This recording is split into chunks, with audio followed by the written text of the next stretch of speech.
Hello বন্ধুরা, গরুর মাংস খেতে তো সবাই পছন্দ করে, তাই না? তাই আমি আজ গরুর মাংস রান্না করতেছি। আর গরুর মাংসের ভিতরে দিয়ে দিয়েছি আদা রসুন পেস্ট বাটা আর জিরা বাটা। এখন একে একে দিয়ে দিচ্ছি আমি লবণ, দিয়ে দিচ্ছি মরিচের গুঁড়া, দিয়ে দিচ্ছি হলুদের গুঁড়া, দিয়ে দিচ্ছি ধনিয়ার গুঁড়া আর দিয়ে দিচ্ছি সয়াবিন তেল।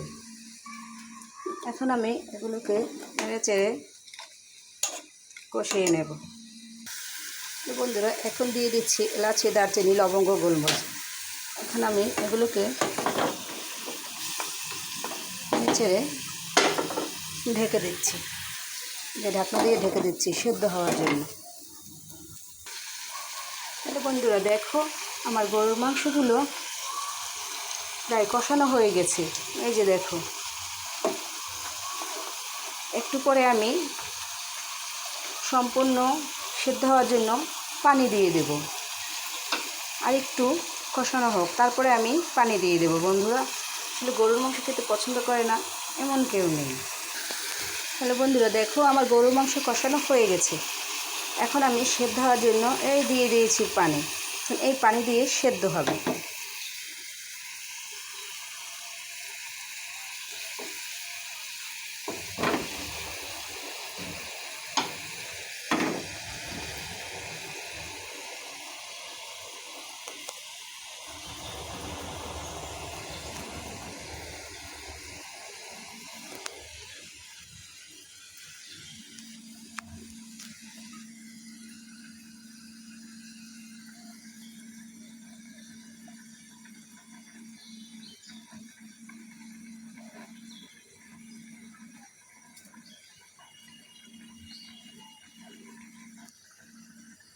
বন্ধুরা দেখো, গরুর মাংসগুলো প্রায় হয়ে গেছে আর কালারটাও পাল্টে গেছে, তাই না?